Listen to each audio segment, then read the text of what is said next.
So,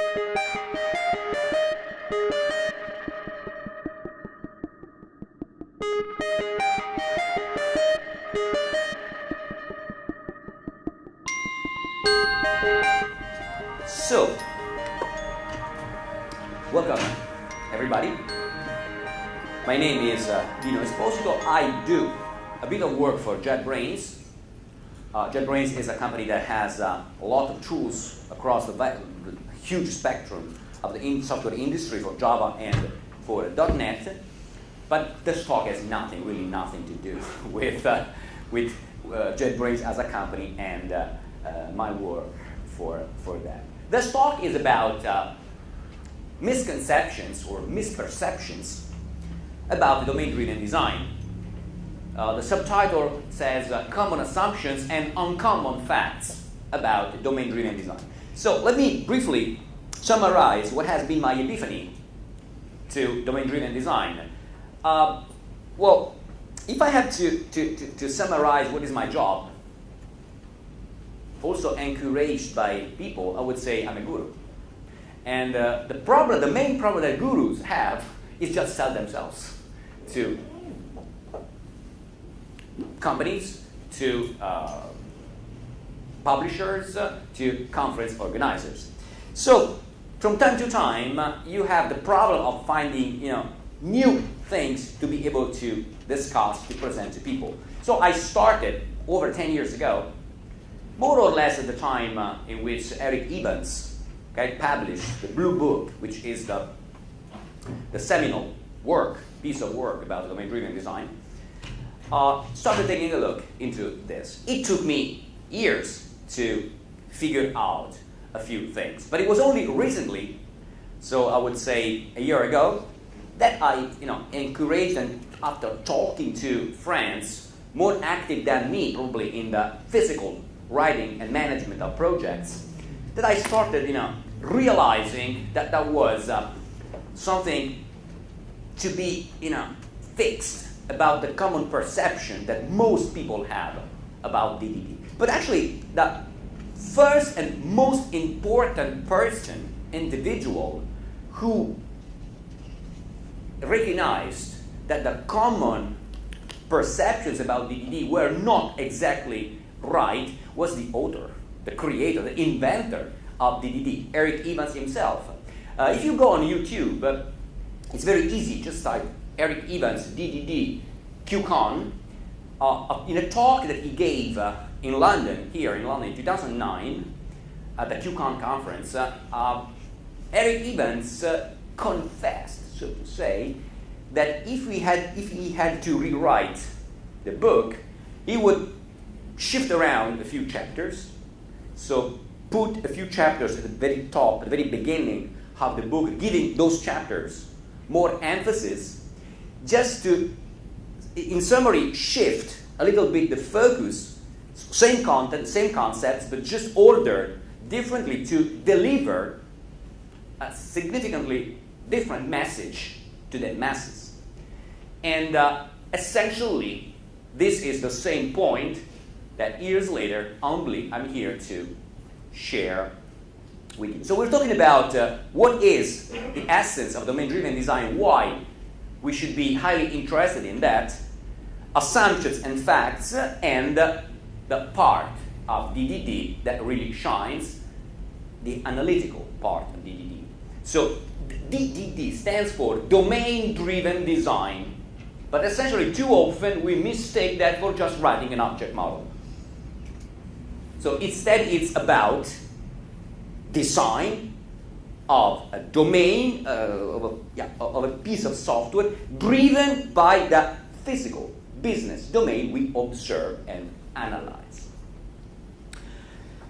What's DDD? Domain-driven design, the Blue Book from Eric Evans.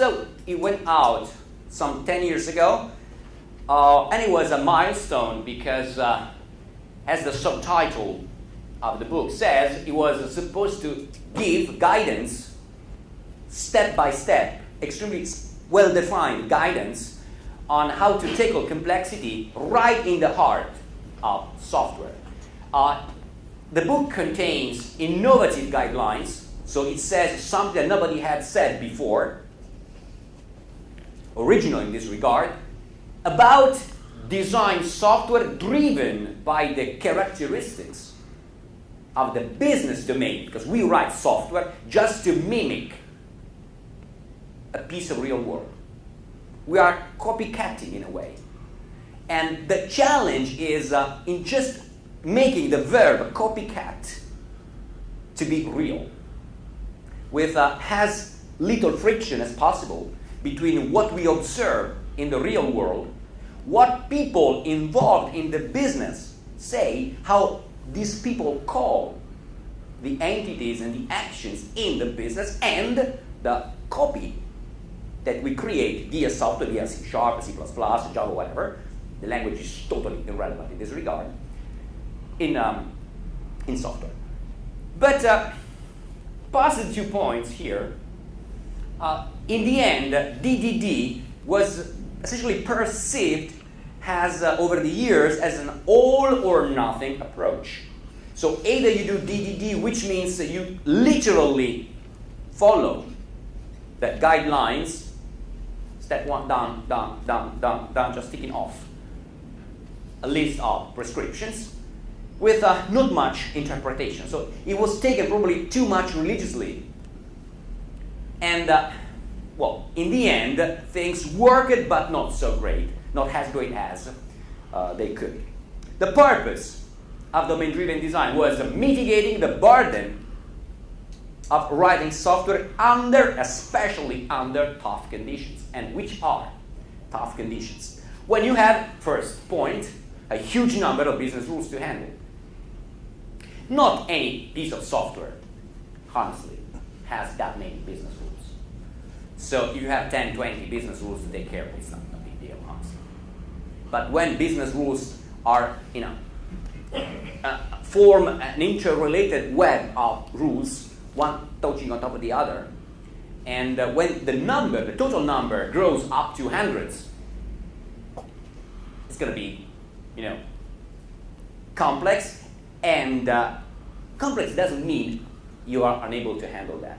But you need prescriptions. You need a clear path to handle a procedure, step by step, right?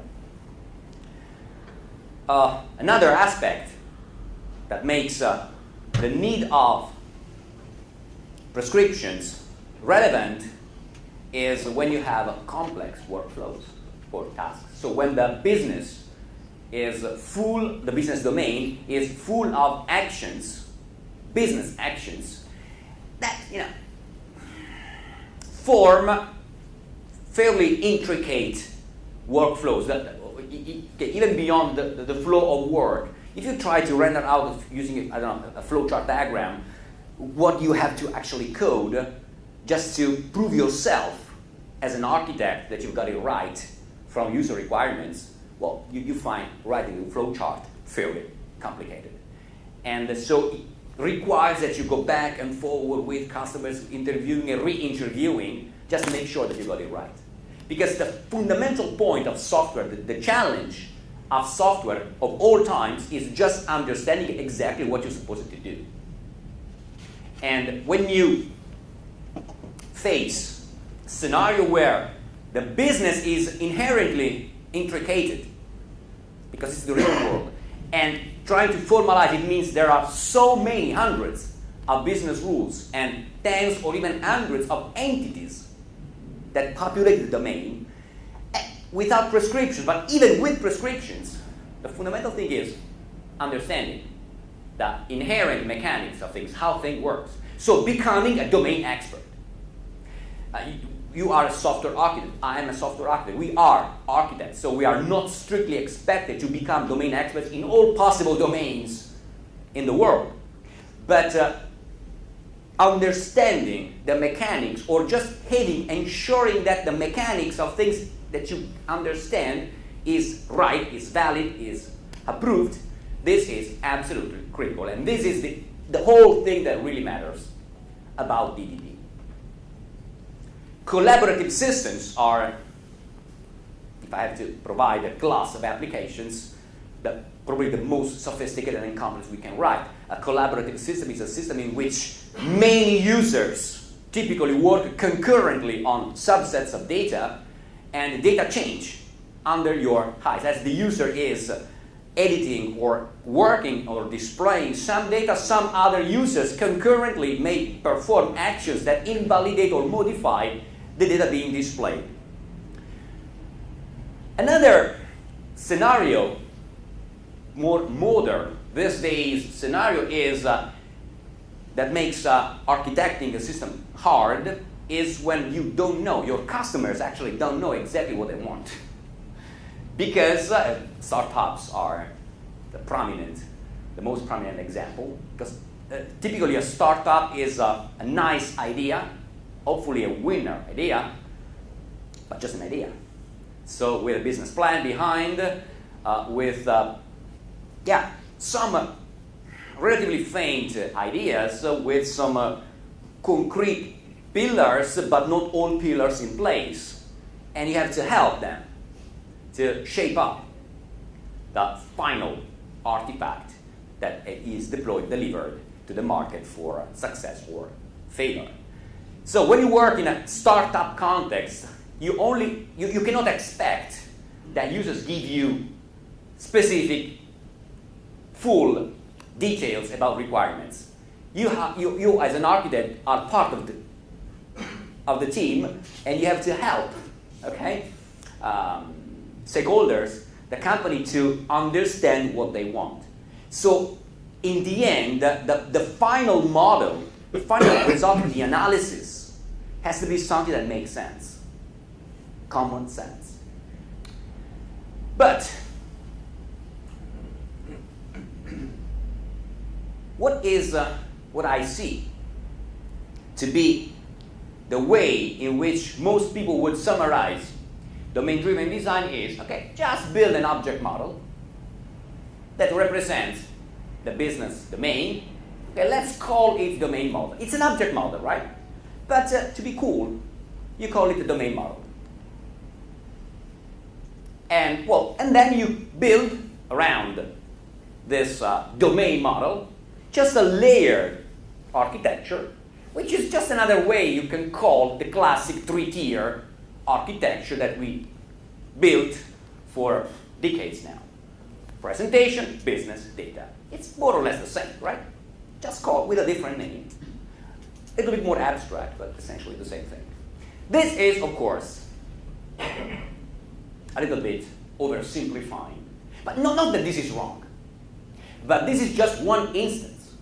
It's not the truth, the absolute truth. It's just one way of instancing. It's just like getting a class and creating an instance of that class with values that depend on the particular implementation instance of that class. We are talking about the abstract class, not instances. This is just one instance of DDD. Right, wrong, it's probably the most common, but it's just one instance. That is fundamental.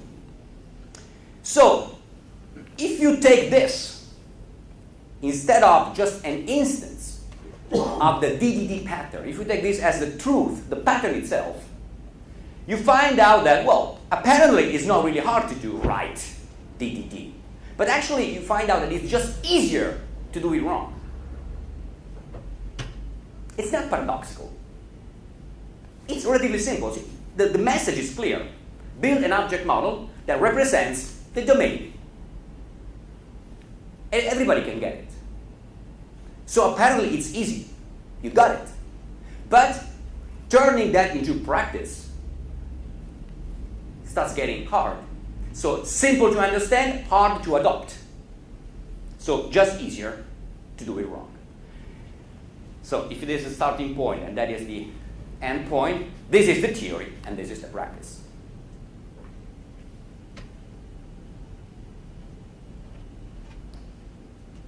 Okay, let's delve a bit deeper into the two common assumptions about domain-driven design. You need to have an object model called domain model that is, fundamental point, agnostic of persistence. And this is the first point that, in the beginning scared a generation of developers. Well, it's understandable because developers, when they approach DDD, because of what they studied at schools, at university, or because of what they have learned along the way working on legacy projects, because of the training they received in companies they worked for, there is the idea that everything must be built up from the bottom being a database. So you have a solid relational model, and you build everything on top of that. Once you have a solid relational model, you can build on top of that just everything. Now, I'm not here to say this is wrong, but this is just one way of doing things. So, you say you need to have an object model agnostic of persistence. Why? An object model represents the data and the behavior, but at some point I need to persist information. So how can I ignore the database and the characteristics of the database? Now, I think that this sentence is right and wrong at the same time. It depends on the perspective that you look at that. So Eric Evans, in his vision of DDD, was totally right about calling it domain model instead of just object model. He was totally right. And he was totally right in calling out the agnostic point of persistence. If you want to understand how it works, the last thing you want to think about is how you save data. The point is understanding how it works. This is a domain model, not necessarily a bunch of classes. And in fact, these days, the community of DDD is moving this idea further and dropping objects in favor of functions, because it's not the objects the key point. It's just one possible way of doing things. The key point is understanding how it works. That is the domain model. And because it tells you how it works, persistence is the last concern you may have. In the moment in which you move from understanding to actual implementation, the database becomes, it's still a detail, but it's an important, relevant detail. When you physically write code, classes, in the domain model, 90% of the time, you have to make changes, reach compromises between the ideal view model you created, the vision of the model you had, abstractly speaking, and you have to mediate that with the characteristics of the tools you use to save data. And persistence, in this particular case, is typically delegated to a mapper tool. What's a mapper tool? Oh, okay, it's called ORM. Object Relational Mapper. So mapper tool, because it's a tool that maps the model you have abstractly defined into something that typically is relational. But typically, because if you bring in no SQL data stores, it may still be just a copy machine, object to object.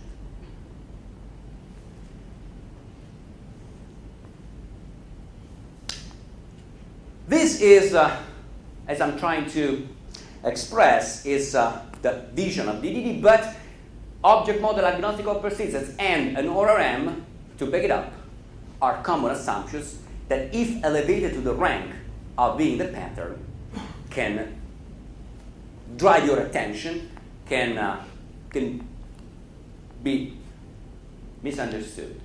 Oh, another point here. An object model agnostic of persistence. So in which way a domain model is different from a plain object model? So whenever you have a class library in .NET, a jar file, okay, in Java, you just put classes, but the class is nearly the same. It's the same in Java or C++, or just a collection of properties, public, protected, private, and methods. Class is a class.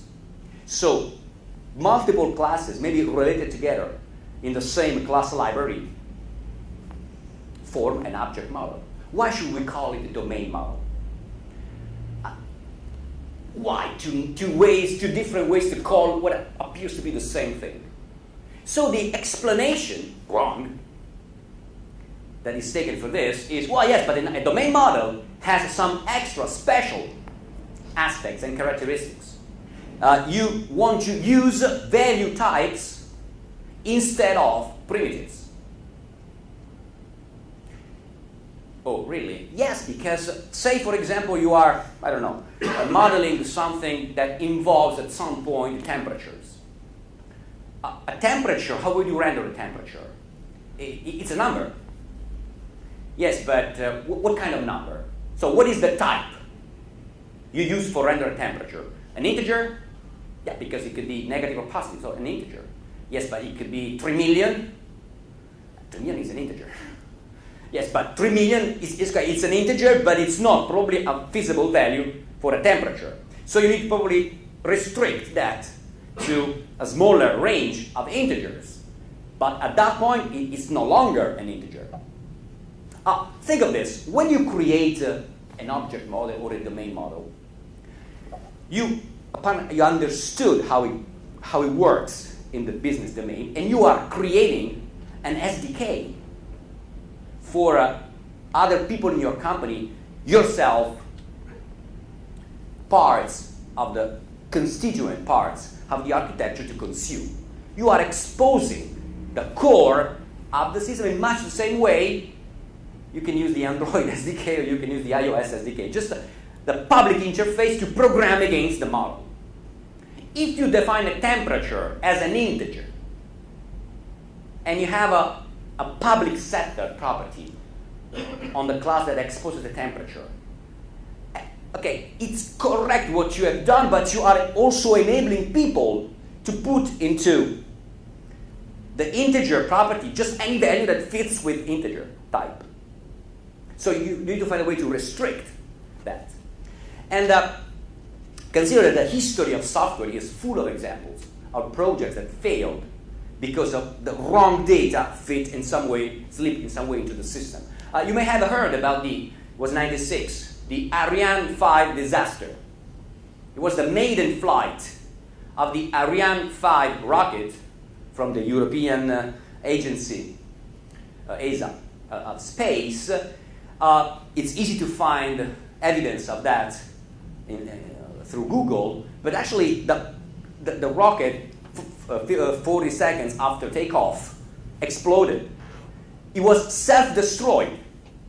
So the same software running the rocket decided after 40 seconds, no, I'm out of orbit, boom, it's safer for me to self-destroy.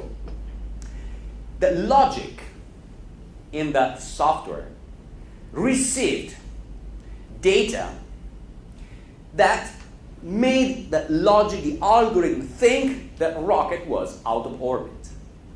So, if the rocket was going out of orbit, self-destroying was a safe option.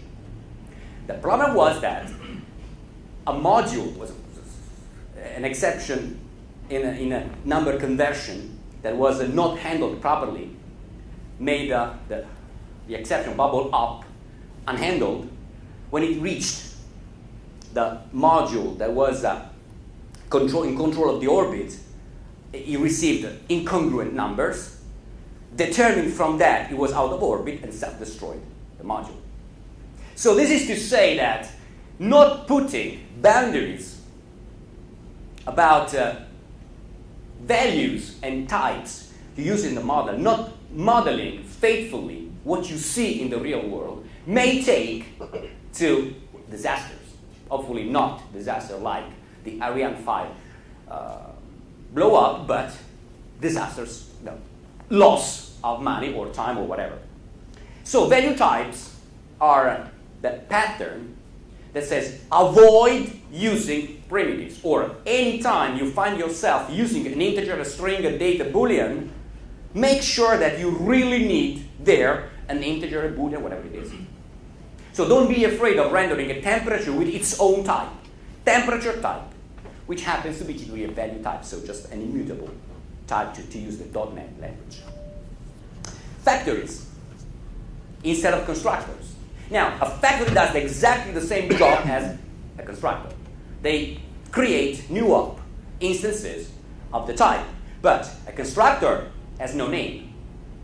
It can have a different signature. So you can have as many constructors as you want, as long as each has a different, physically different signature. But you have no clue. When you see new my class and 5 parameters in a row, and then you have another new my class and another 5 parameters of different types, both are absolutely legal instructions. But they don't tell you much about the reason why at that point you are initializing the code. So if you read it back a week later, even if you wrote that code yourself, it can be not easy to figure out what you were doing. Say, who's the idiot who wrote this? Me. Oh my God. So factories are just constructors, except that they can be given a name that tells you clearly, express much, much better why you are getting a new instance of that class at that point of your code. Private setters. Again, the same story that I made a moment ago about temperatures. When you assign a value to a public property, the type is typically the only automatic control boundary you put around that. You cannot assign a Boolean value to an integer, but an integer can accept any value in the range of 2 billion minus 2 billions, I think, up to 2 billions. So private setter gives you, or just a setter with logic inside, allows you to control the process of assigning a value. And then methods. The core, if you read again the Eric Evans book, the part on domain model, it's all about methods. You say, okay, methods. I want to have methods. Fine, I want methods. But what does it mean, methods? I have properties. I prefer to have getter and setters. Methods, the business logic, yes. But the business logic at some point ends up working with databases. And the same Eric told me that I need to have a model agnostic of database. So what's the point? And you end up not having methods. So practical effects of domain-driven design are: it's not so easy to build a model, full-fledged model that fully represents the domain. Some people did it good. Some other people did it bad. Everybody had some type of troubles. But no matter this, however you want to frame it, DDD, however, represented a significant landmark in software development. It took root originally in the Java space, because the Java space compared to the .NET space, I think it was 5 years ahead.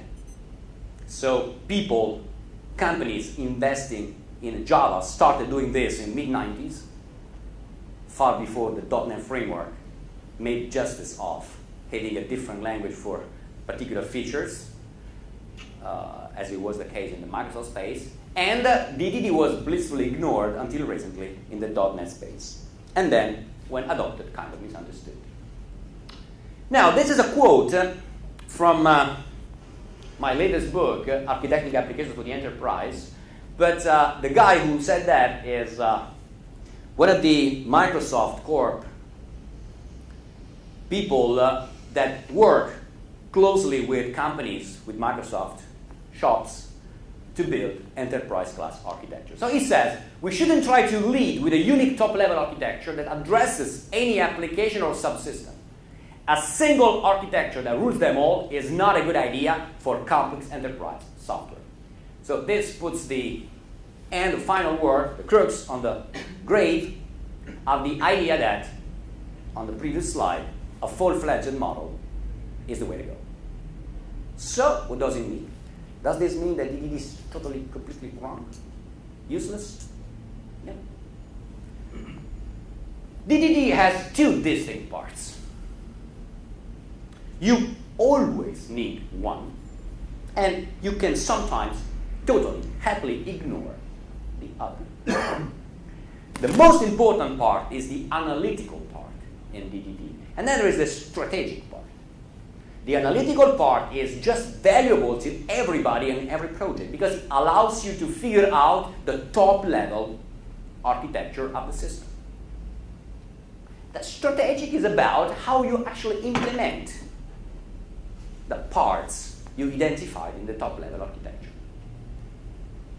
And in the original formulation of DDD in the Eric Evans book, there is just one recommended supporting architecture that is all about having a domain model, so an object model to represent the mechanics of the system, and the domain model inserted in a layered architecture with 4 layers: presentation, application, which is where you have the workflows essentially for each use case, the domain layer, which is made of 2 parts, the domain model, agnostic of database, and domain services. So the services that know about, that are invoked from the application layer, from the workflows, orchestrated, and that know about the database to make objects be materialized and saved. And then at the end, the infrastructure, whatever that means. For sure, it contains repositories and data access code. So conducting analysis of a domain, business domain, using domain-driven design, the pattern, is about doing understanding, figuring out 2 key points. One is ubiquitous language, which is essentially a vocabulary, a glossary of terms that is the language of the business. Ubiquitous language is a fancy name to indicate the real language, the real dictionary, vocabulary spoken by people involved in that business, if that's the case in that company. So when you talk to people, when you process user requirements, that user requirements are written using terms from this ubiquitous language, except that the ubiquitous language doesn't exist, is not formalized. And the role, the job of the architect is just letting the glossary emerge clearly from requirements. So the more you understand and figure out and make sense how requirements, the more you take out of raw requirements keywords, nouns, verbs, and build a glossary. This means that, this means that, this means that. That's it. Now, once defined, maybe also in part, the ubiquitous language, so nouns and verbs in this glossary must be used in all forms of spoken and written communication. It's the official language of the project. Okay, this is key. It's not, it's a fundamental point. And after this, bounded context. I said that the primary purpose of DDD is letting the top-level architecture emerge. So, in practice, it means that as you start processing requirements and taking notes of terms that play a key role in the language, it may be that at some point you find out that the same concept is called with different names by different people, or that different people call the same thing with different names. When this happens, this creates a problem for an architect to architect a system, because when everything has every entity, typically a noun represents an entity, grossly speaking. Verb represents an action so a method on the class that represents the entity, so grossly speaking, right? But when you find out that the same verb or the same name refers to different things, that adds noise. So what is the best way to handle that? Most developers, most architects for years just try to abstract even further. So I'm not so good at modeling because I'm not understanding enough. So I have to abstract and raise the level of abstraction higher and higher and higher so that I can find a superstructure, a superclass that can see these two different meanings as just a special case. And this adds complexity over complexity.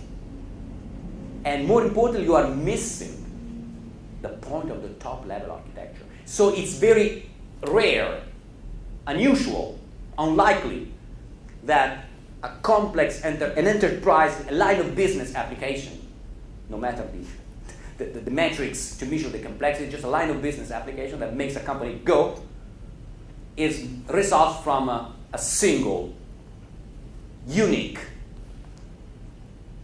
combination of components, a system.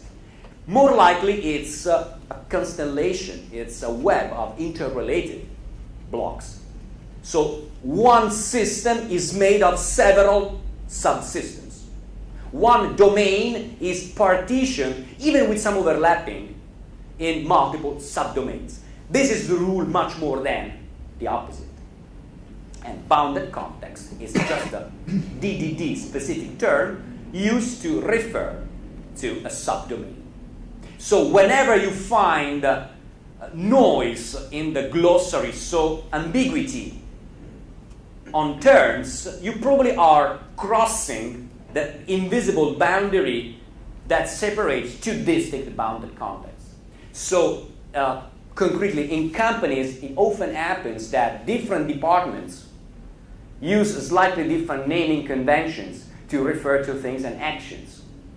So more or less, in an enterprise scenario, you're going to have one bounded context per department. It's not a rule, but it's something that happens very, very often.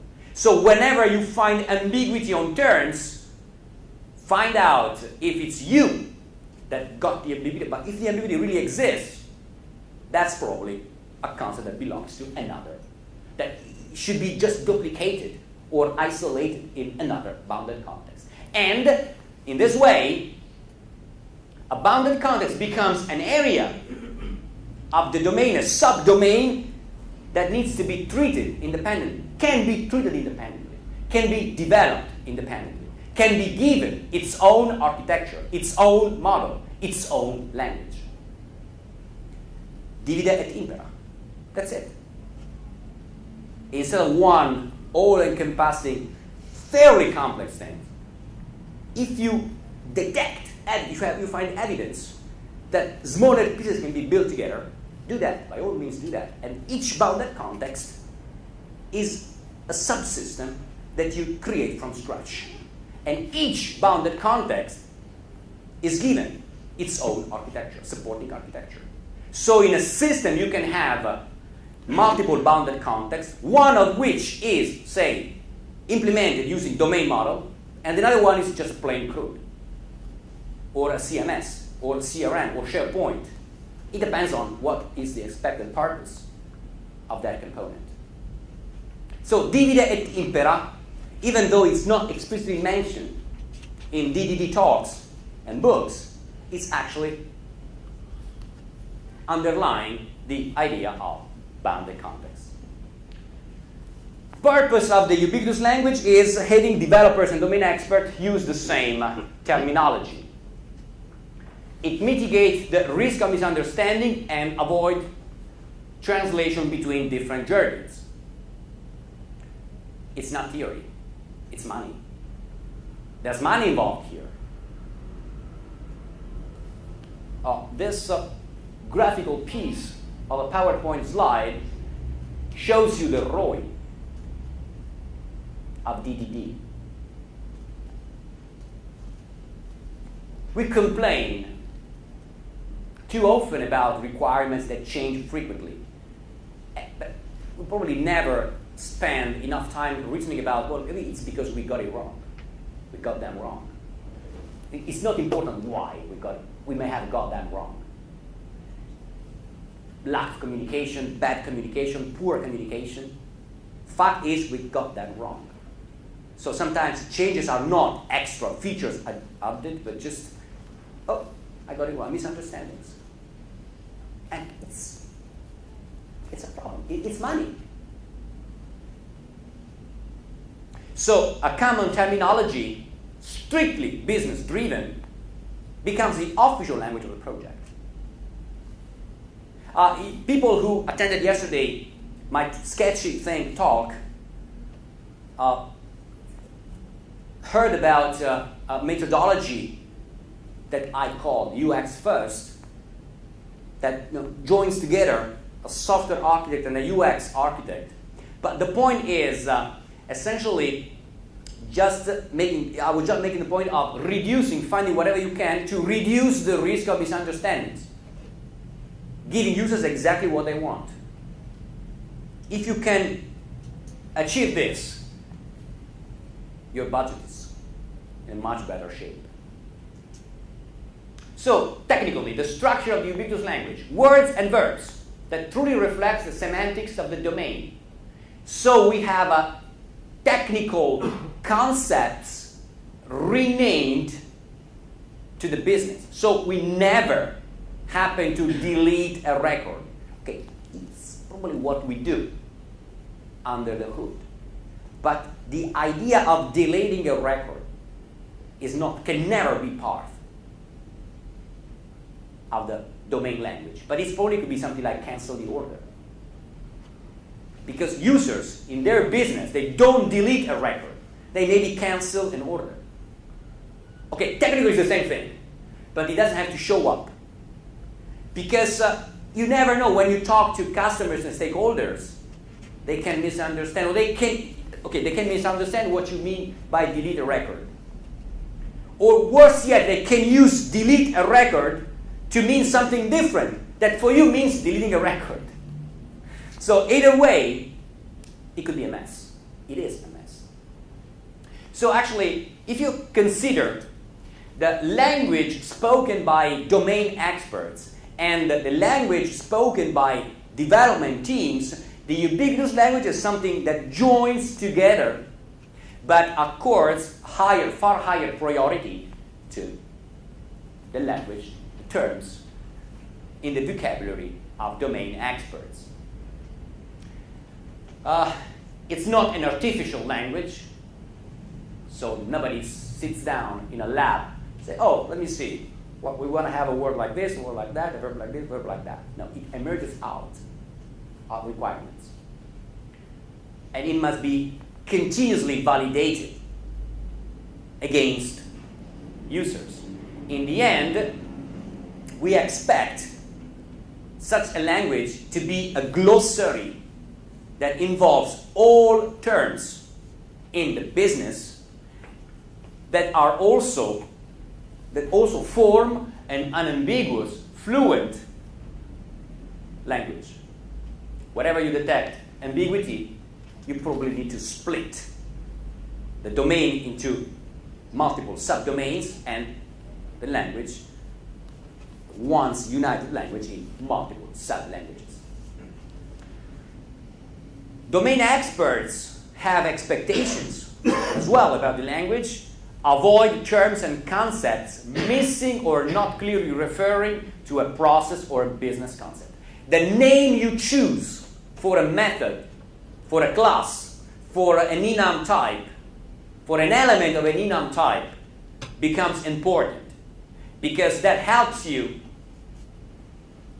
understanding what at some point may be wrong about the code. Trust me, it takes you to the point that you got a call from a customer that says, look, I noticed that when you do this sequence of operations, the wrong data is shown on screen. It means that you go, maybe as you talk, open your Visual Studio project, you reach the file, the involved classes, and reading at commands, reading at class names and method names, you can talk back to the customer using it's the same language. So what we're doing here is we are processing the invoice, blah, blah, blah, blah, blah. And it's the same terminology in nodes. So you're talking with a customer using the same language. No chances you misunderstand each other. So it could be that something went wrong. It could be an implementation detail. It could be a failure in the understanding. It could be whatever, but you have a way to fix it quickly and effectively. All relevant business terms should be defined with the right meaning. So in summary, in a ubiquitous language, in this glossary, the vast majority of terms are referring to business concepts, but, well, it might be that it's not surprising that a small subset of that refers to technical actions, like things like typically security, cache, databases. Because at some point, the database still is part of the project, but users, and so you need to write some code at some point that saves or reads from databases, but the database concept is not, okay, emerging at the level of users. So in the end, you still need to have things like caching security implemented, and you need to name in some way those classes and those methods. So this explains why you may still need to have some technical terms, but in general, expect them to be much less numerous than business concepts.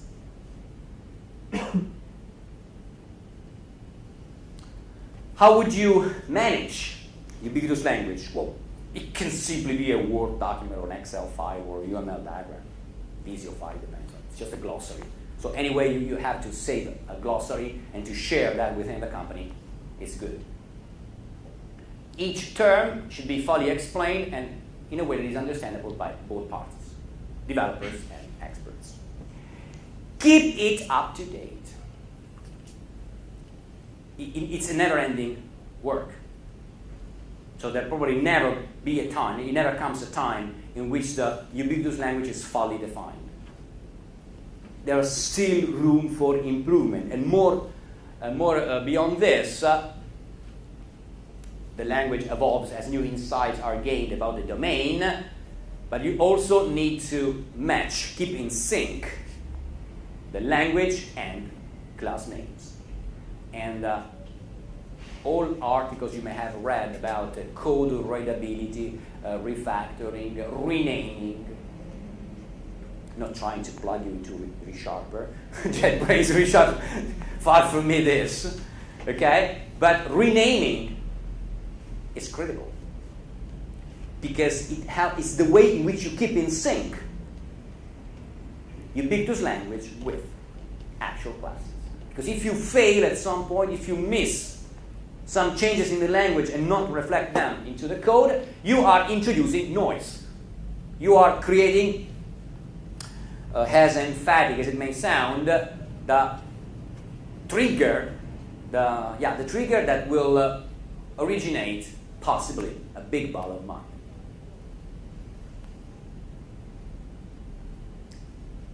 Yeah.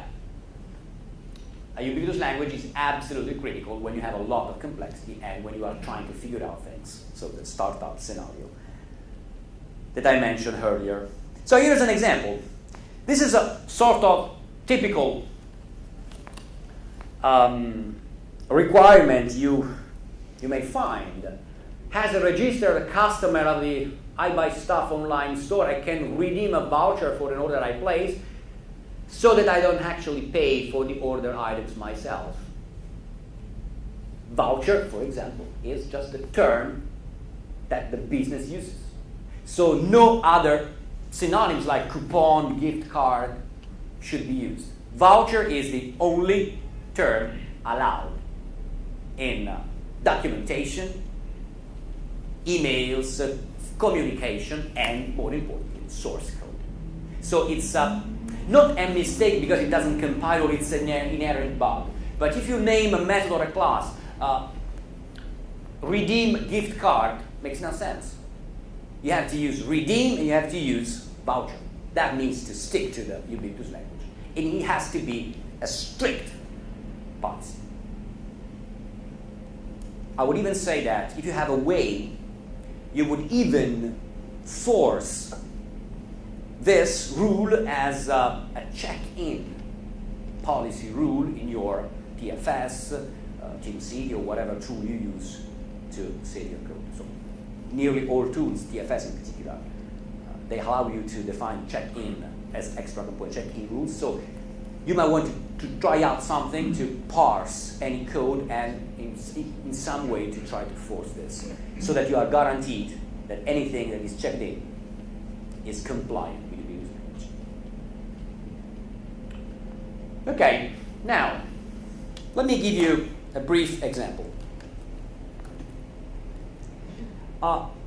This is a piece of code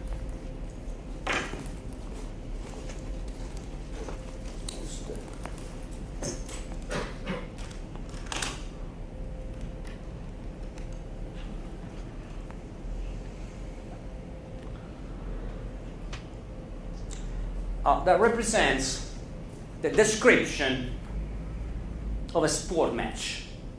Okay? If you suppose that you are writing a scoring application for football, water polo, whatever you want, whatever, pick up any sport.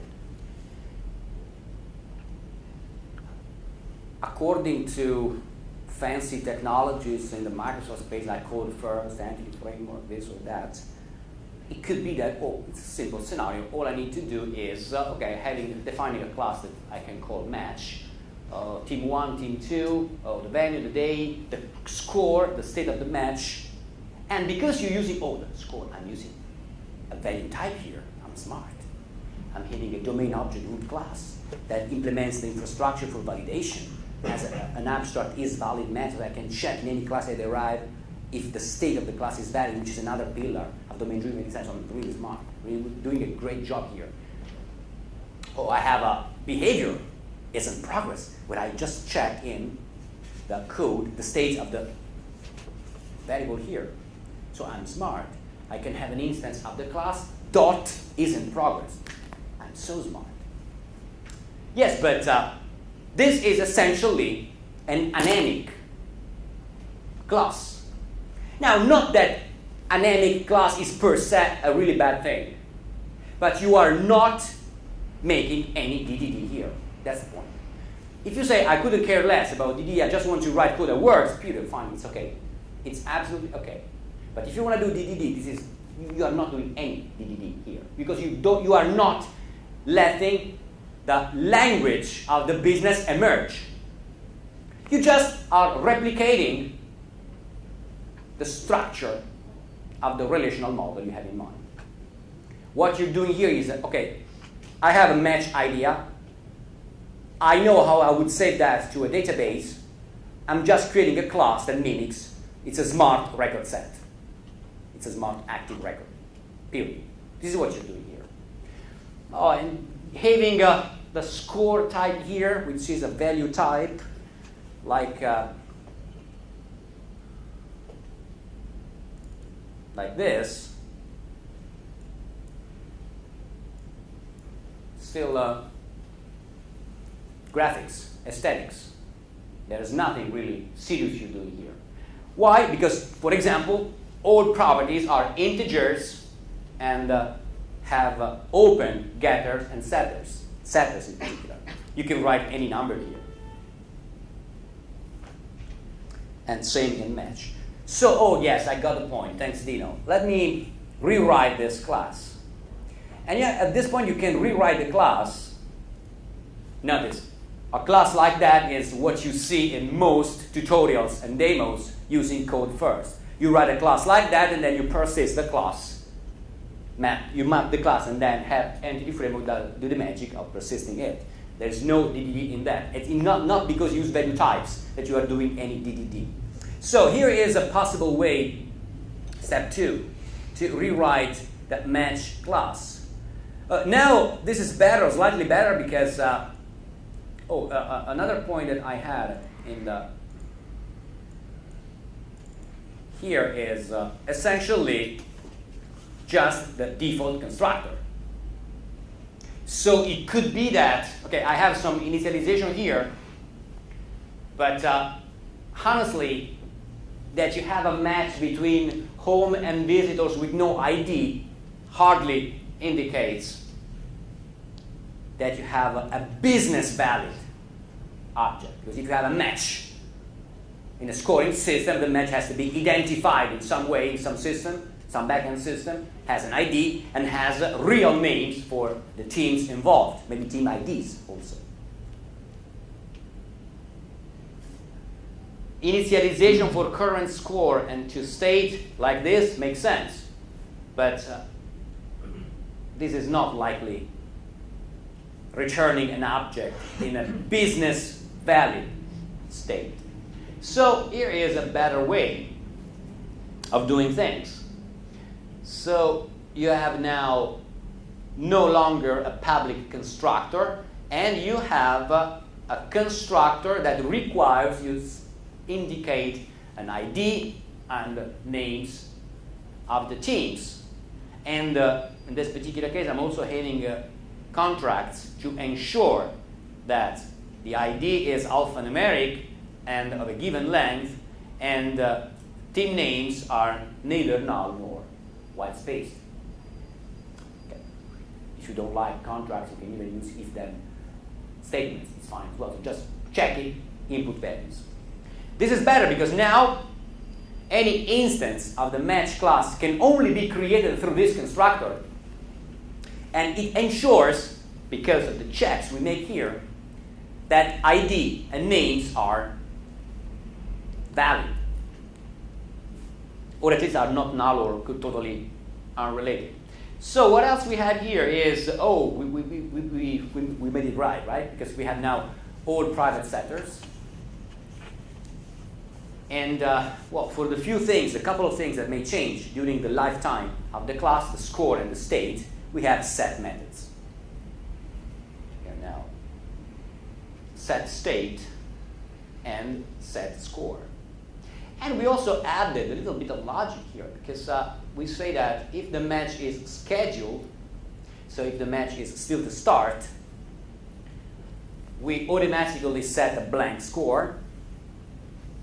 Otherwise, we just set the provided state and the score. Yeah, if the match is finished, we just don't do anything, and we set the score only if the match is still running. And we can add even more checks following the business rules. So we have private setters. Oh yes, that's why we need to have private setters, because we write separate set methods. Now, this is better, but it's still definitely wrong. You are not doing any. You have probably had a better model, but you are still doing no DDD at all. Now, what is the purpose of the system of the match class we are creating right away? We want a match class because we want to build a scoring system. So a piece of software that we hand out to the umpire, the referee, or just an assistant, okay, to just push buttons, has a new goal as a match starts, a match ends, a period ends, or a goal, whatever it is, points are scored. This is what we want.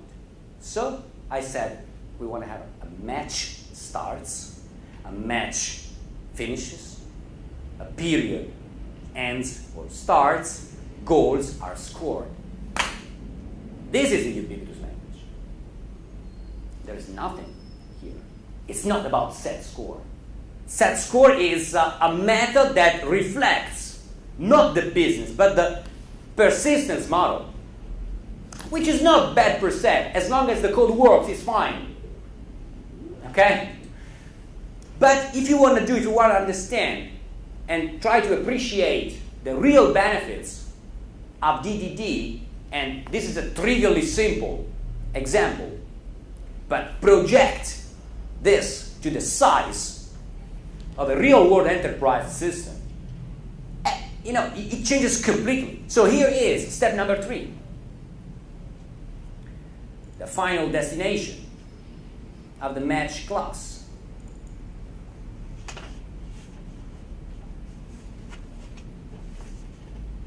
The constructor is the same. ID, team 1 and team 2 only have public getters. Current score is as a private setter. We added a couple of new properties to the match is ball in play, and current period. I had in particular water polo, because my son does water polo actually, when I wrote this class. But it's easy to add similar concepts to match any sport you like.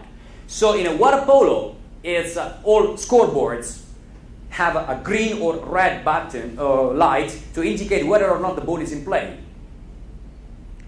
Otherwise, it could be a timeout or whatever. So it's an attribute of the match.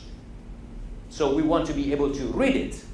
For example, to update the graphics of the scoreboard app. But it's not something we want to set explicitly. The ball is in play as a result of some other action that is performed on the match. Also the period, 1, 1st, 2, 3, 4, whatever, that's an attribute of the match. The match is now playing the first period, second period, half time, whatever it is. It's an integer, even though we can consider here, instead of an integer, this is arguable. Okay, it could be that instead of an integer, we just use a value type or an enum, because for the sport we have in mind, we know how many periods are 2, 3, 4, 5.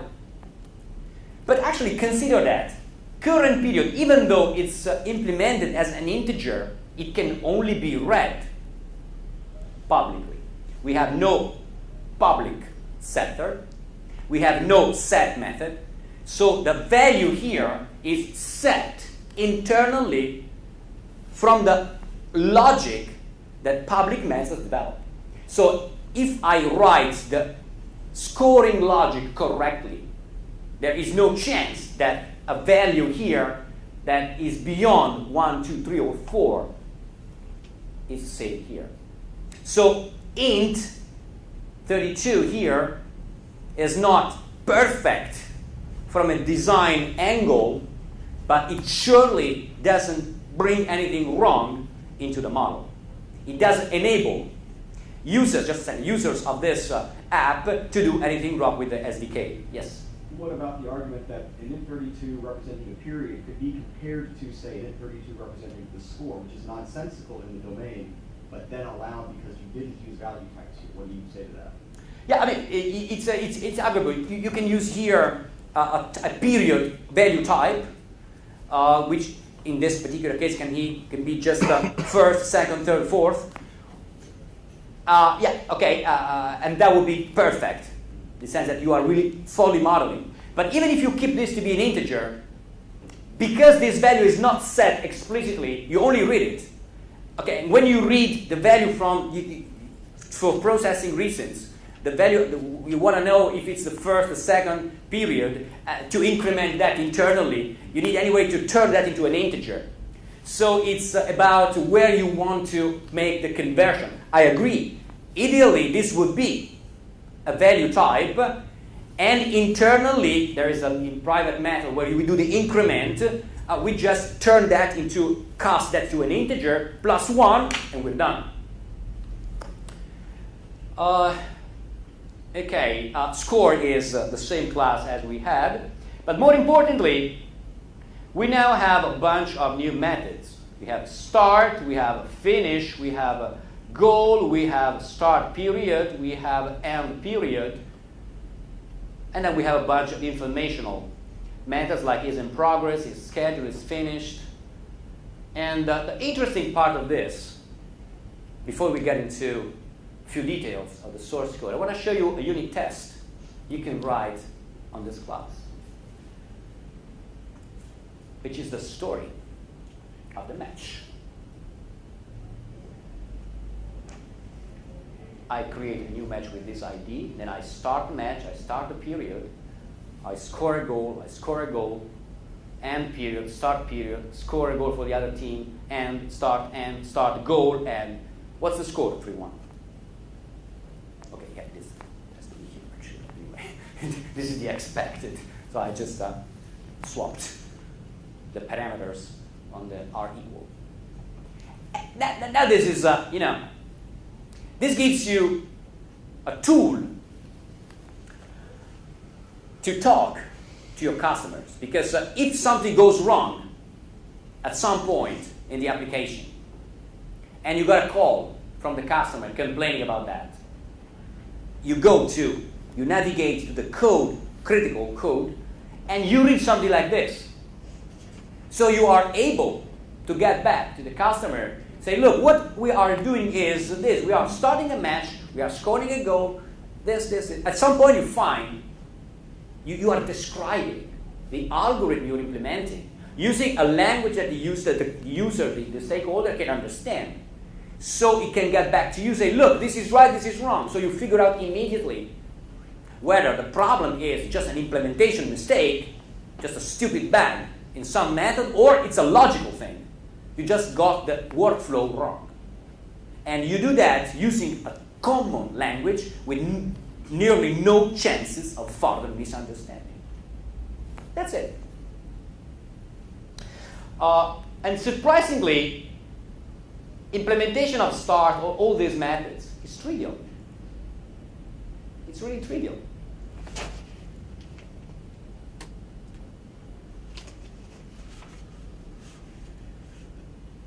Because start is just this. Just this, nothing special. Finish, just this. But look, the business logic also shows up here through contracts here, or if-then-else statements, if-then-true statements. Because the contract requires says, look, check whether the match is in progress and throw argument exception otherwise.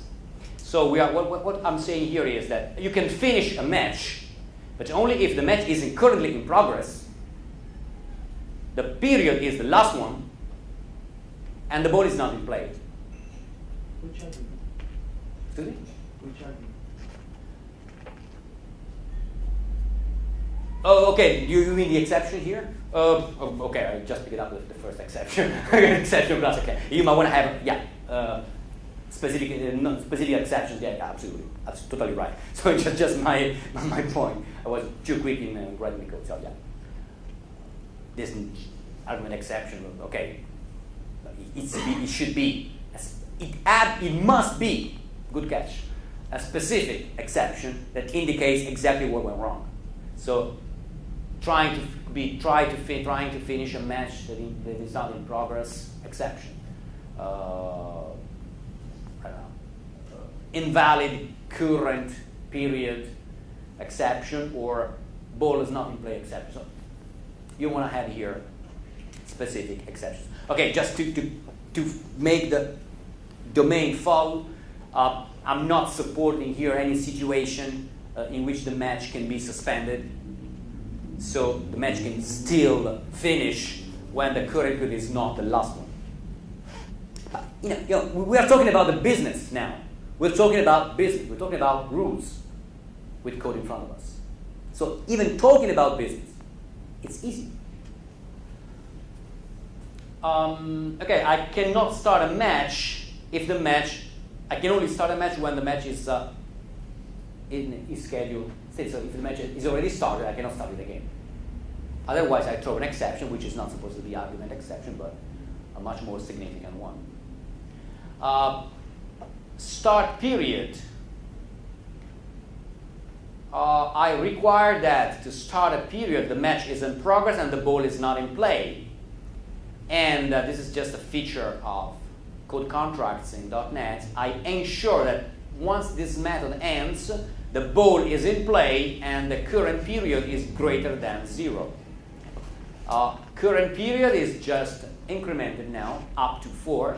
Increment here is an extension method that just does +1 up to the specified value. Is ball in play equals true. So current period, which is implemented as an integer, is only set here under my total control. No other people using the public interface of the model is given a chance to write a value right into the current period property. So it would be nice, elegant, effective if I model current period as an enum or as a value type, Okay? But, and I can probably, if I do that, I can probably incorporate the increment logic here as an operator. Operator overloading is allowed in C#, okay? On this value type. So I can do current plus 1 or current dot next. And the increment logic would fit inside of that. That would be even better. But I mean, we are talking about, these are improvements from the developer's perspective. From the business perspective, this is more than enough. Because I'm totally sure that nothing wrong business-wise can happen. The value of the current period is totally under my control. So either my logic is wrong, it's flipped, or otherwise it works. And period is similar. It has to be in progress. The ball has to be in play. The ball is set not to be in play. And if current period is the last one, we just finish the match. And goal, it takes an argument, so an ID of the team who scored the goal. The ball has to be in play, and the match has to be in progress. And then we simply do if ID, if the home team scored the goal, we just create, that's the immutability of value types. I just create a new instance of score where total goals won are incremented, and the new value is stored into the property. So no complex code, or even if the logic is sophisticated, I'm building that piece after piece, one little chunk on top of the other, under total control of complexity. And tackling complexity in the heart of software, what was that? Just a promise of DDD. Okay, this is a stupidly simple example, but it gives you the sense of the real benefits, the real ROI of domain-driven design. And it's not primarily about building a domain model. A domain model is not an object model in the sense that it doesn't have to model data. It has to model behavior. Behavior with some data, okay, but primarily behavior. Okay, back to PowerPoint. Bounded context. In the beginning, you assume that one invisible, it's safe, it's reasonable to assume one indivisible business domain, and you start processing requirements. At some point, as you proceed, you learn how the organization works, which processes are performed, how data is used, and how things are called. And sometimes you can find out that the same term has different meanings. Yesterday, I'm not sure if the same person is attending this talk as well, but yesterday at the end of my talk on sketchy thing, the UX first methodology, he showed up and, we were talking about just this topic, the original bounded context, and it says, well, in my experience, I found a customer that were using the term material in their requirements, but it was really tough for the people, the developers, for the architects, to find out exactly what the material was, because in different contexts it was meaning an ingredient to build a product, and it was 4 out of 6 different scenarios. In two scenarios the material was something different. This is common. A word that can transmit some meaning automatically to developers may mean something totally different. Account is a term that may mean, to developers it means an account with credentials, but it could also be something like financial list of transactions. So it depends on the context what it means. So if you read account out of the context, sometimes you are led to understand, to form an idea. And when you form an idea, it's hard then to destroy that and rebuild another one. Or you must be ready to do that, exactly that. So when it happens that you find that the same term has different meanings used by different people in the same organization, you probably crossed the boundary of a subdomain. And the best thing you can do is just split the domain in two. So a bounded context is this subdomain, is the DDD term for a subdomain, which is an area of your application with its own ubiquitous language, which is typically a subset of the big one you are building. Independent implementation, which could be domain model, CRUD, CMS, SharePoint, this or that. And an interface, because it's a subset isolated in a way, it still needs some interface to talk to other parts of the application. So a bounded context can be a sub-website, or it can simply be a class library, it can be a Windows service. But in any case, it probably needs to be invoked and return data to other parts. So an interface, whatever that means, that enables this component to talk to the surroundings is in order. So in the end, out of the DDD analysis, a system results from composition of multiple contexts interconnected using something called a context map, which is, context map is just a map that indicates which bounded context. You have a slide in a few moments with arcs connecting nodes of this graph. Each arc indicates the type of communication, the relationship that exists between contexts. Okay, so to give an idea of scenarios in which you can have bounded context, imagine that this is the general model that seems to be fine with the application. And you have a development team taking care of some development work. Let's say that this development work involves some components in the overall single domain. You can have also another team that covers another part of the system, and as you can see, it may be that two teams end up using entities that have apparently the same name, but not necessarily. They require the same implementation. If you want a quick example, customer. If the team in charge of building the back office needs to know everything, so just needs to write a UI for some admin people to be able to access the full profile of the customer. So access to just the entire record the same on a SQL Server database. But another team writing maybe a front end may just need the name, and you don't even need the name to be split in first and last name. It can be just a name as a string.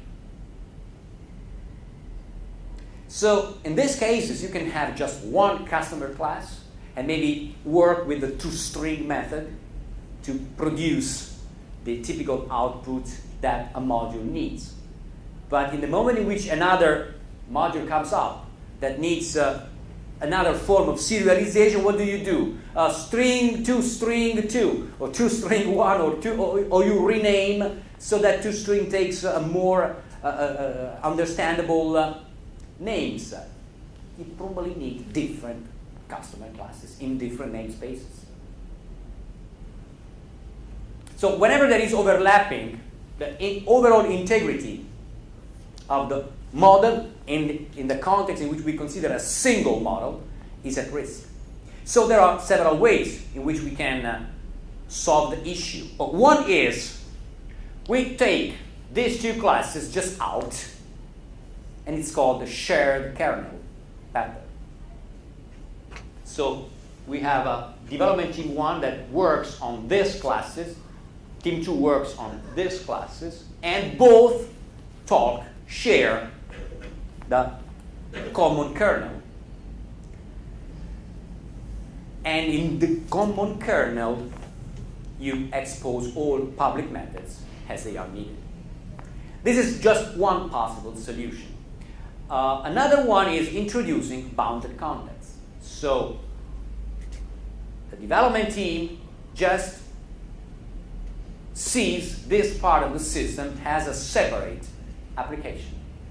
And they create these two I rendered this with different colors to mean that the name of these classes can be shared with other teams, but they just implement these classes as they need it. And in this bounded context, we also need to add possible connections to the outside world.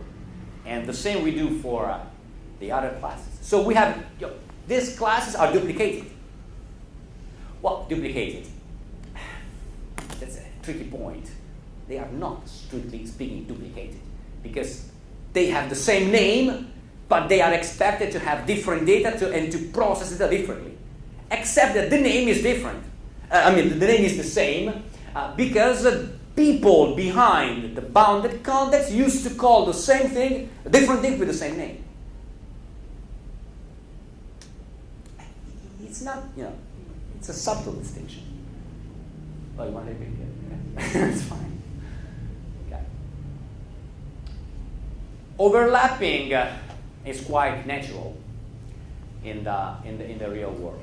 So we don't need to be scared by that, and we don't have to think we are not good at devising a model if we find out that there's overlapping at some point. Which is because sometimes developers have a so big ego that we think like we're God creating the world, and if we miss, oh my God, there's overlapping here, now I've been an idiot. No, it's just the real world. Okay, context mapping. So it's likely to be in a situation in which the top level architecture of what was once a united, all-encompassing system is now made of several bounded contexts, each of which represents a specific subdomain, and each of which has its own implementation, its own architecture, its own language, its own set of technologies. Each of these is independent except that to provide the overall functionality they need to interoperate. The context map is the diagram. Context map is another trademarked, DDD trademarked term. Is the diagram that provides a comprehensive view of the system. So there are defined in the DDD methodology a few types of relations between bounded contexts. One is called customer supplier, and it's indicated with a U and D at each sides of the arc. U indicates upstream, and D stands for downstream. Essentially, it says that the control flows from the upstream down. So this is the supplier, this is the customer. Translated, it means that implementers of the back office, which is downstream, should be ready to adapt their code whenever something upstream is changed.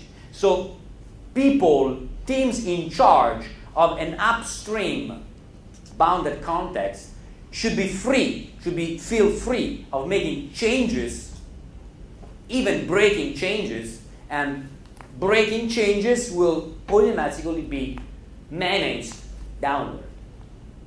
So these are in a stronger position.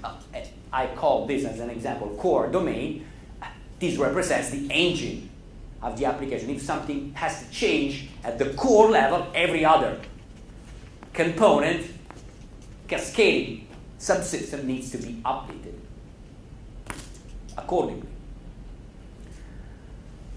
Okay, this is just another example. Now, it could be that in a system,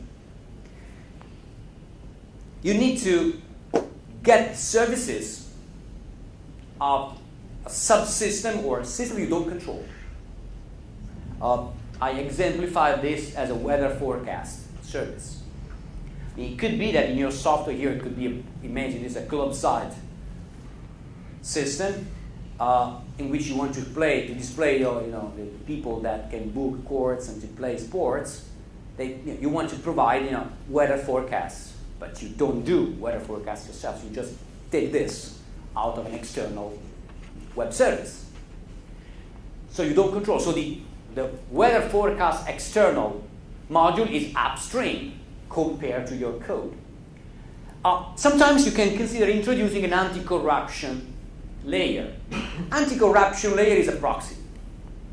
It's nearly a proxy, it's a plain proxy that hides possible changes in the user interface, in the API of the external tool you don't control to the club side. So the interface between the proxy, the anti-corruption layer actually, and the club side bounded context remains constant even when the JSON, the XML, the API exposed by the external side changes. The anti-corruption sits in between and hides, okay, proxies, essentially, changes. Another final third type of relation is partner. Club side, to exemplify, and back office can be called in a partnership, which means that they are 50-50. They have the same shares in the company, and typically teams behind these two bounded contexts should talk to each other. So no team is allowed to introduce breaking changes without informing, synchronizing with the other team. They have the same number of shares. Yeah, upstream, downstream partner, mutual dependency but no shared code. Okay, just a slide to summarize what I just said. Okay, so this is the essence, my personal summary of domain-driven design. You've done with DDD analysis. What comes next? Okay, as an architect, you should validate the context map, ensure that it's really matching the expectation of the customer, and then once the map is approved or is anyway signed off, you focus on each bounded context separately, and for each bounded context you reason about what is the most effective, quickest way to implement. It could be, and this is called strategic design, the second part of DDD. So there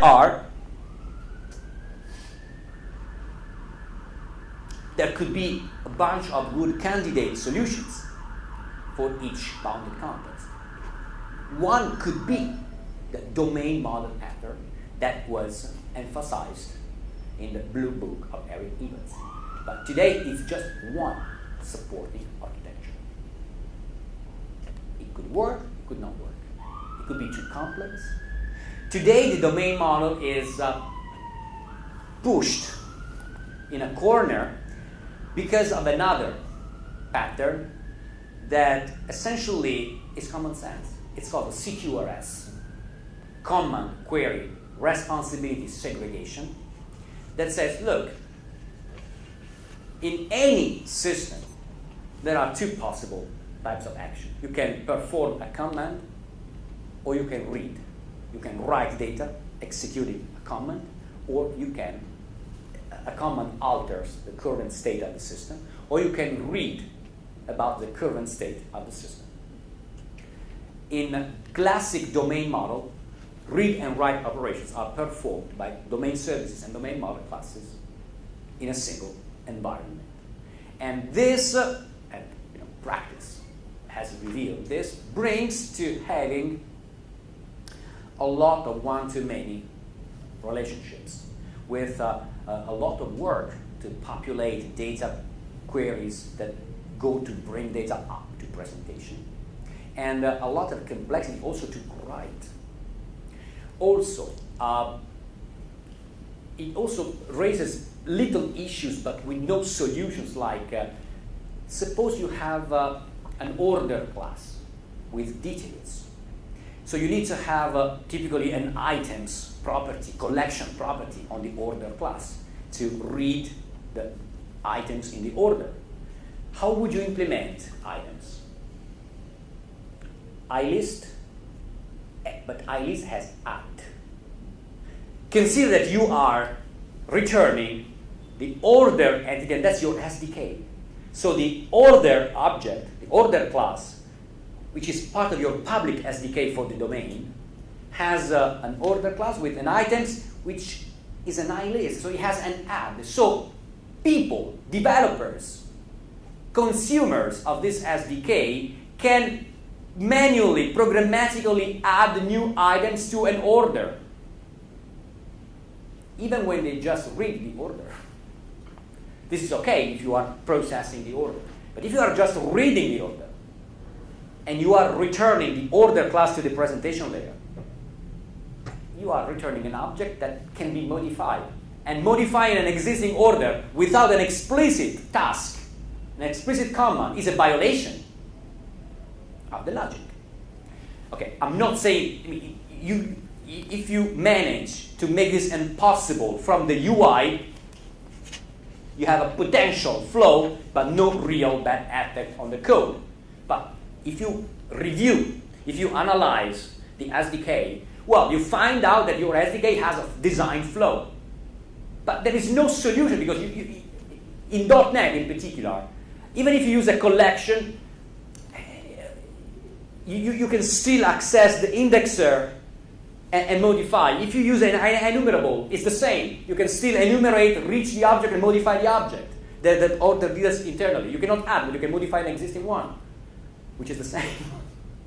You can change the number of items of order, the number of books you order. So this is just a problem that has no solution, except that you separate commands from queries. And when you return orders, you return orders has not in the form of an order class, but in the form of a collection of just plain data. Because on the presentation layer, everything is a string. It's in the command stack that you need to know whether something is a number, which number, a string, a boolean, because you need to perform algorithms. On the way back to the UI, everything can be rendered as a string. So, CQRS is a way to simplify modeling by splitting the command stack and the read stack. And this is an emerging pattern that is pushing progressively to the corner the classic domain model supporting architecture that has to do with domain model with private sectors, factories, veritas, blah, blah, blah, blah. Mixing multiple architectures in the realm of a single system is far from being wrong. If all you need in a particular bounded context, a crude system, it's fine. Use Visual Basic, use CRM, SharePoint, Google Forms, whatever. As long as you achieve what you need. There's nothing wrong with this. DDD, in the end, is the triumph of the divide et impera approach that made rulers, commanders like Julius Caesar, Napoleon, rule the world in different times. This slide is just summarizing a few possible architectures from the multi-layer classic, client-server classic, domain model, both with objects and functions, CQRS, plain and simple. Also, the variant of the flavor of CQRS that uses events and event sourcing. In particular, this requires a whole talk on itself, but event sourcing is essentially when you use events, you log events instead of writing records. When you write a record, for example, the match record that I talked earlier, in a scoring system, you receive, there's an event every time that a button is pushed, because a goal is scored, because the time is, the period ended, and so forth. So if you, in a classic relational approach, you have one record for a match, and you modify the state column. But in this way, you lose the history of events. So unless you create an additional database table with events, by simply overriding the state or a few properties, you lose the sequence of events. So in many business scenarios, tracking events is critical. And when it comes to this, event sourcing means that the primary data source are events. And then by replaying and parsing events, you build the state of the system for the purposes of presentation or the purposes of other applications. To finish off, business intelligence is fairly popular these days. And when you, in your company, call people to do some business analysis, the first thing they need to do is accessing, reading your sales data, the data they have to process, and build out of that a model that works with the analysis they're supposed to do. So they need to parse, to read, to process your data, your native data, to build a model that fits their analysis patterns. It's the same when you use events. Events are a raw way of saving data. Just whatever happens within the system. On top of that, you can build just a state that fits your presentation services, but also you can make it easier for business analysts to build on top of raw events, yes, yet another layer of code, model, that fits their needs. So is a relational store is effective, but it is in a way constraining you to a model, a fixed model. Events are just logging whatever happens in the system and give you the power to write logic that builds on top of the raw data, whatever higher level model you may need for whatever purpose of today and more importantly, tomorrow. And when you have events, match starts, match begins, ball is in play, blah, blah, blah, blah. The problem you have at some point is, okay, I have these events, same match ID. I want to build, okay, what's the current state of the match? So you have to parse, to process all events you have logged. It's called replay of events. And if you have a DDD done properly, all you have to do is, okay, event starts, you call new instance of the match class. What is the first event? Match start. Dot match dot start. The period is finished. Dot period. So you have a one-to-one match between methods on the entity and events. It makes replaying of events so trivial, embarrassingly simple, and ridiculously easy and effective.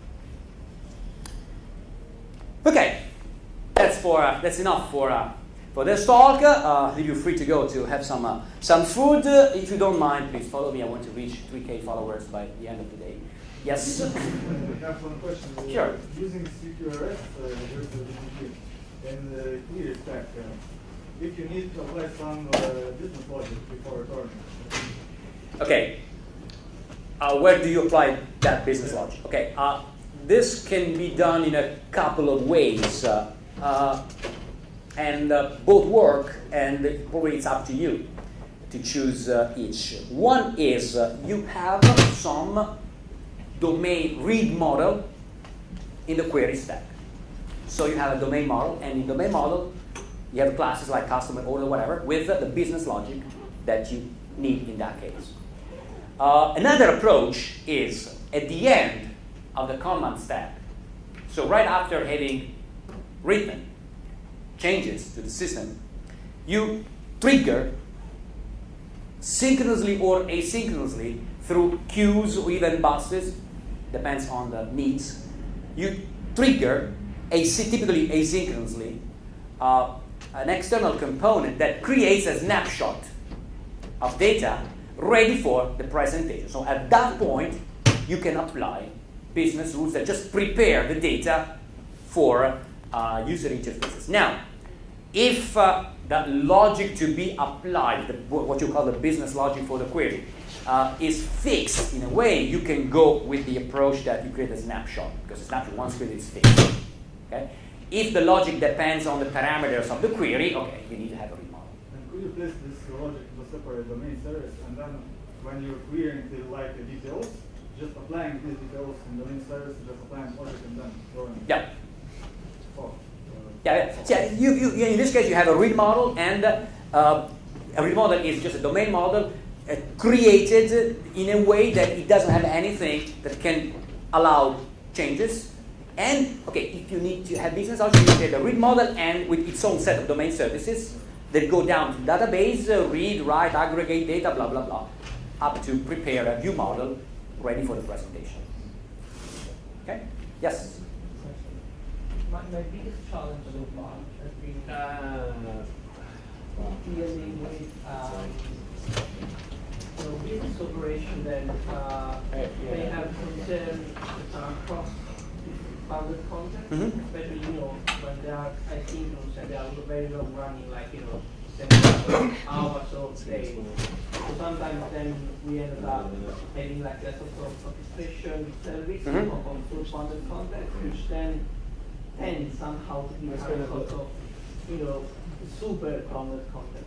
Yeah. How do you avoid the situation? How do you think this should be done properly? Okay, a quick thing that comes to mind is you might want maybe to consider anti-corruption layer, so you have a common interface and hide inside of that. The aggregation makes sense, or I'm not saying something stupid? Well, I mean that sometimes the process can last days, right? And it involves different bounded contexts, so somehow you have to keep the state of these two different objects coming from different bounded contexts for days. Right? So you store sometimes the state in this orchestration system, but then it becomes like the father of all the bounded contexts. Yeah, okay. I think this is addressed in CQRS by the logical construct called saga. A saga is a workflow, essentially, that you start, like in the Windows workflow foundation, right? So a component that has an algorithm that starts and you don't know when it ends.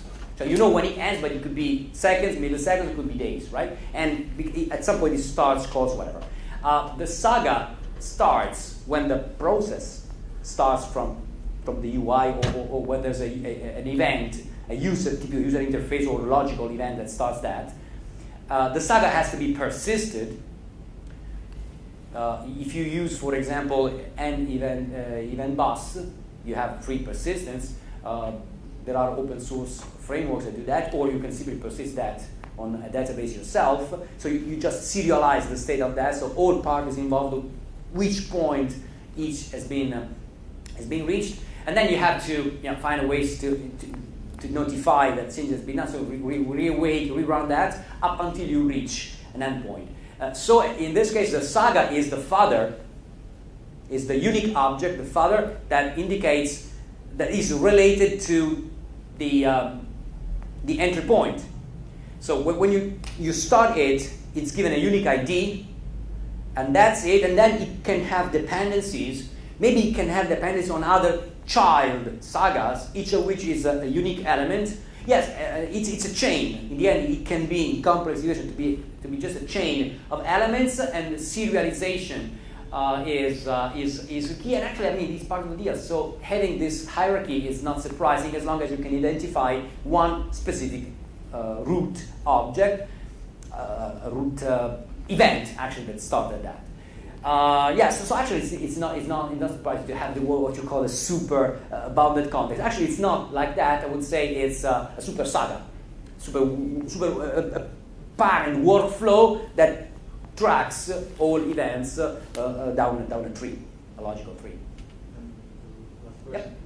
I have some misunderstanding about domain services, because like I thought before, that the domain service stands beside the entities, and they should be also persistent agnostic. Domain services are part of the domain layer. Yeah. Domain layer are model and services. Services are just pieces of business logic that requires access to external services like web services or databases. So, for example, you have a customer, and depending on the number of orders this customer places, it can reach the level of a gold customer. So when you populate, because there's a request, a query request, a customer, you want to present the presentation a flag, a Boolean flag is gold or not, because that can have some different colors to display in the UI. But you need to figure out whether the customer is gold or not. But if you just query the customer itself, you don't figure it out. So you need to run some extra query code, okay, to figure out whether it's gold or not, because it has ordered in the amount of time, blah, blah, blah, blah. So the customer entity can only have a get public is gold property, but the setter of that has to be an injected value in some protected constructor. And the UI calls a domain service, so get me a customer with gold information. So the domain service gets the customer, runs a separate query against the database, figures out whether it's gold or not, and then internally sets the Boolean flag that goes up to the UI, and you know whether the customer is gold, but the logic that retrieves the gold status is not in the class, which remains database agnostic, but the service does the job. So the model, the entities in the model and the domain services, they go together. And you typically have a root, it's called aggregate root classes in the domain model, so the primary classes, and for each of them you typically have a domain service class. So you have a customer, you have customer services, and in this class you do all extra queries, or in case of commons, all extra writings that involve the entity and the database. What about application layer? The domain services are orchestrated by the application layer. Yeah. And the application layer receives typically one call from the UI. So the application layer is push the button, call a method on the application layer. And then the application layer is where the workflow, the overall workflow for the application is implemented. And this results in a series of calls to one or multiple domain services, absolutely. But then the application layer can do a call to domain services, to repositories. Yeah. Orchestrate, exactly. Yeah. Then your data, everything can just... Absolutely, yeah, that's the idea. Okay, thank you.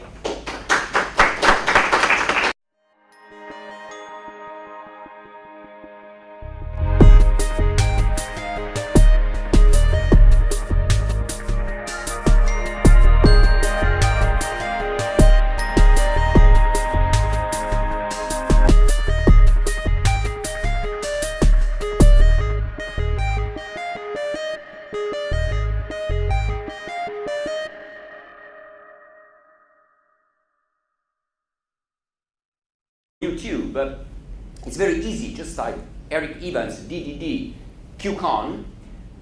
In a talk that he gave in London, in 2009, at the QCon conference, Eric Evans confessed, so to say, that if he had to rewrite the book, he would shift around a few chapters.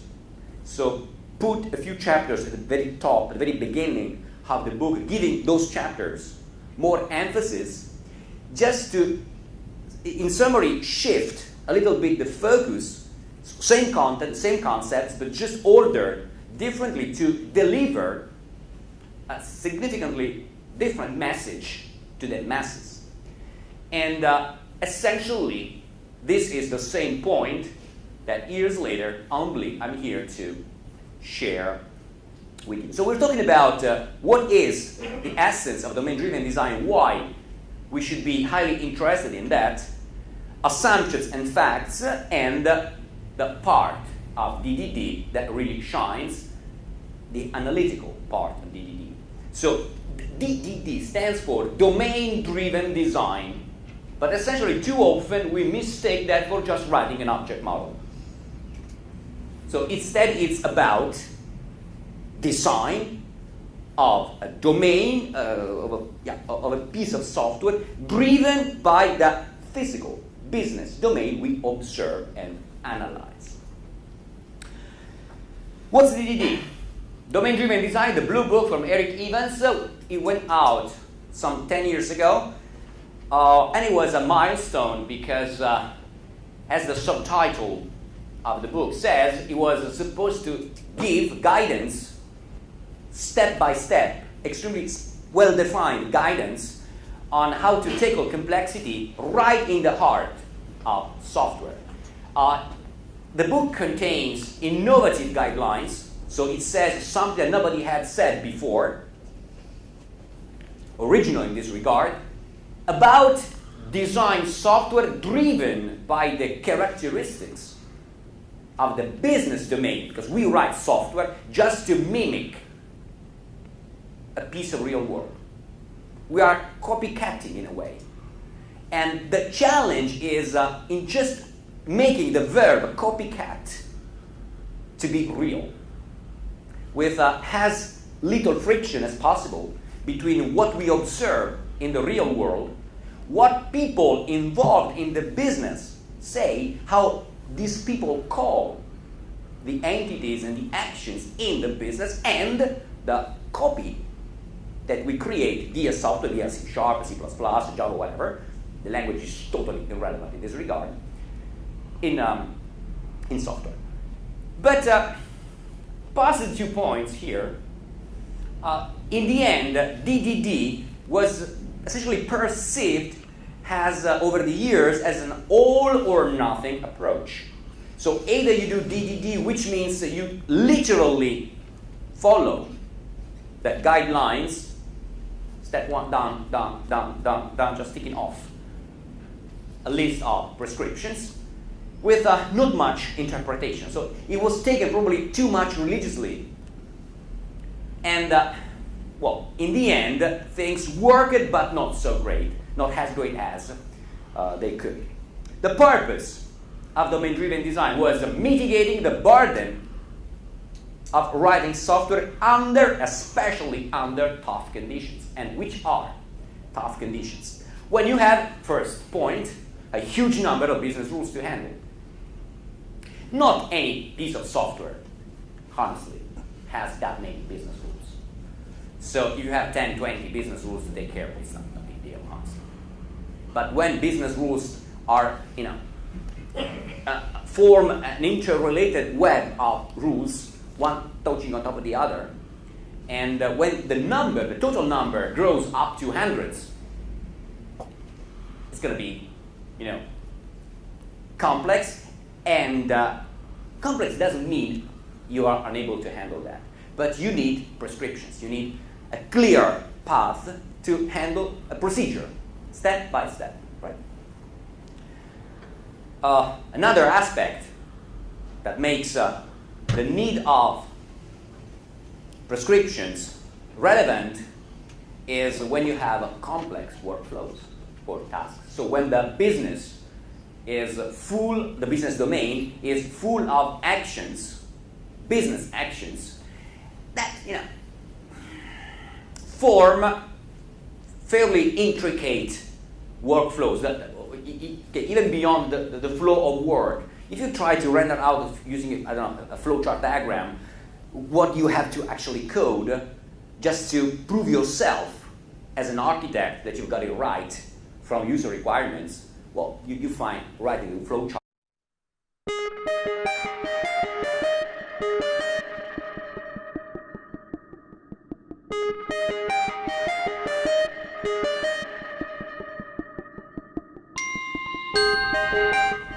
So, welcome everybody. My name is Dino Esposito. I do a bit of work for JetBrains. JetBrains is a company that has a lot of tools across the huge spectrum of the software industry for Java and for .NET. But this talk has really nothing to do with JetBrains as a company and my work for that. This talk is about misconceptions or misperceptions about the domain-driven design. The subtitle says Common Assumptions and Uncommon Facts about Domain-Driven Design. So let me briefly summarize what has been my epiphany to domain-driven design.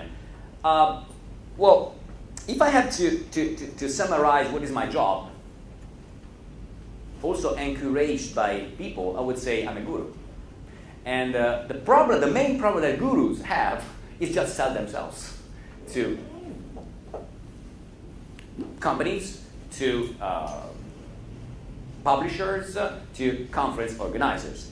So from time to time, you have the problem of finding new things to be able to discuss, to present to people. So I started over 10 years ago, more or less at the time in which Eric Evans published the Blue Book, which is the seminal piece of work about domain-driven design.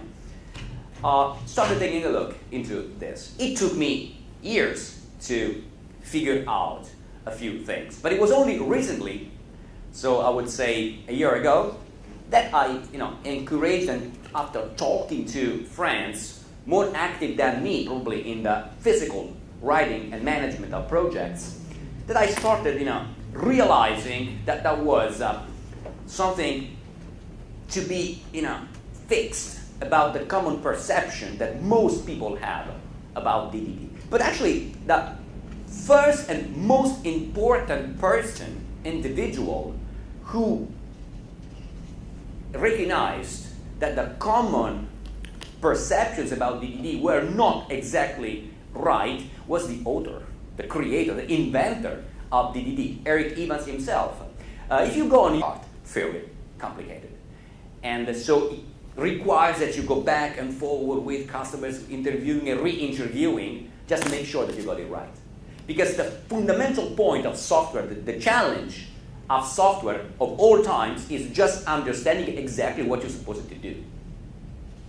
And when you face a scenario where the business is inherently intricate, because it's the real world, and trying to formalize it means there are so many hundreds of business rules and tens or even hundreds of entities that populate the domain without prescription. But even with prescriptions, the fundamental thing is understanding the inherent mechanics of things, how things work. So becoming a domain expert.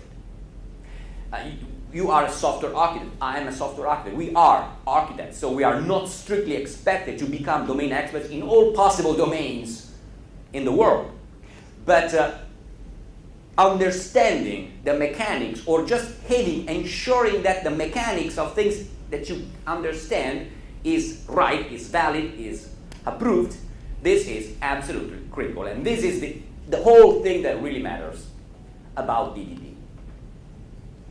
Collaborative systems are, if I have to provide a class of applications, probably the most sophisticated and complex we can write. A collaborative system is a system in which many users typically work concurrently on subsets of data, and data change under your eyes. As the user is editing or working or displaying some data, some other users concurrently may perform actions that invalidate or modify the data being displayed. Another scenario, more modern these days scenario, is that makes architecting a system hard, is when you don't know, your customers actually don't know exactly what they want. Because startups are the most prominent example, because typically a startup is a nice idea, hopefully a winner idea, but just an idea. So with a business plan behind, with some relatively faint ideas, with some concrete pillars, but not all pillars in place. And you have to help them to shape up the final artifact that is deployed, delivered to the market for success or failure.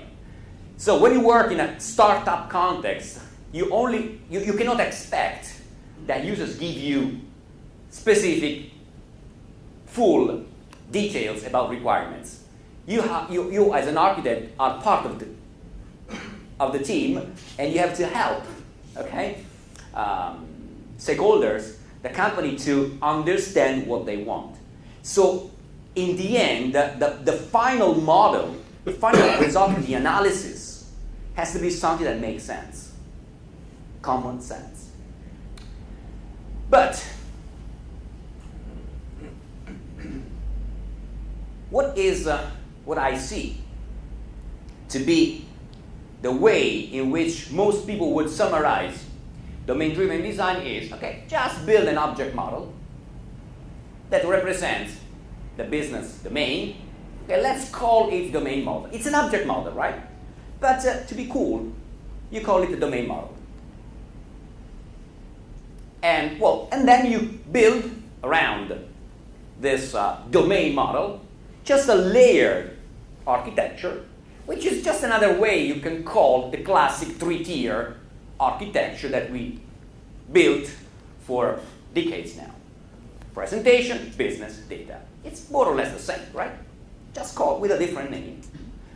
A little bit more abstract, but essentially the same thing. This is, of course, a little bit oversimplifying. But not that this is wrong. But this is just one instance. It's not the truth, the absolute truth. It's just one way of instancing. It's just like getting a class and creating an instance of that class with values that depend on the particular implementation instance of that class. We are talking about the abstract class, not instances. This is just one instance of DDD.